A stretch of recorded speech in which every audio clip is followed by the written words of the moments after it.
9:30টার সময় মধ্যে already airport মানে চালু করে দিচ্ছে, 9টার সময় চালু করে দিচ্ছে।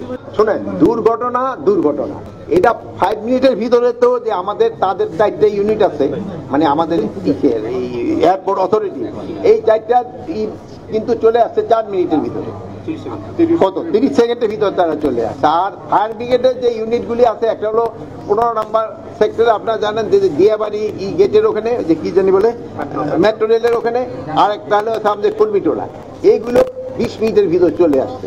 But in the mean time ওখানে যে জায়গায় আগুনটা ধরছে, আগুন দেখে ওখানে কিছু কেমিক্যালও মনে হয়েছিল না, গার্বেজ ম্যাটেরিয়াল, কেমিক্যাল, দাগ্ধ পদার্থগুলো খুব বেশি ছিল, এই জন্য হয়তো আগুনটা ছড়াই গেছে, তাড়াতাড়ি কন্ট্রোল করতে সময় নিচ্ছে। শোনা, তাদের 4টা ইউনিট আছে, তাদের 4টা ইউনিট এখানে কাজ করছে, কিন্তু সাথে সাথে যে মানে আমরা হয়তো এক্সপেক্ট করছিলাম যে আরো তাড়াতাড়ি এটা কন্ট্রোল, বাট হয়তো কন্ট্রোল আসতে একটু সময় লাগছে, যেহেতু বিভিন্ন পারিপার্শ্বিক অবস্থাগুলো চিন্তা করতে হয়। যে ধরনের দাহ্য জাতীয় পদার্থ খুব বেশি ছিল, অনেক সময় বাতাস থাকলেও আবার অনেক সময় নিভাইতে সময় লাগে। ইংল্যান্ডকে ইনভাইট করা হয়েছে, আপনার অস্ট্রেলিয়ারে ইনভাইট করা হয়েছে, চায়নারে ইনভাইট করা হয়েছে, টার্কিরে ইনভাইট করা হয়েছে। তাদের স্পেশালিস্ট আমরা আনতে চাচ্ছি, তারা একটা ইনভেস্টিগেশন করে মানে কারণটা কি এবং কে দায়ী এটা তারা বের করতে পারে।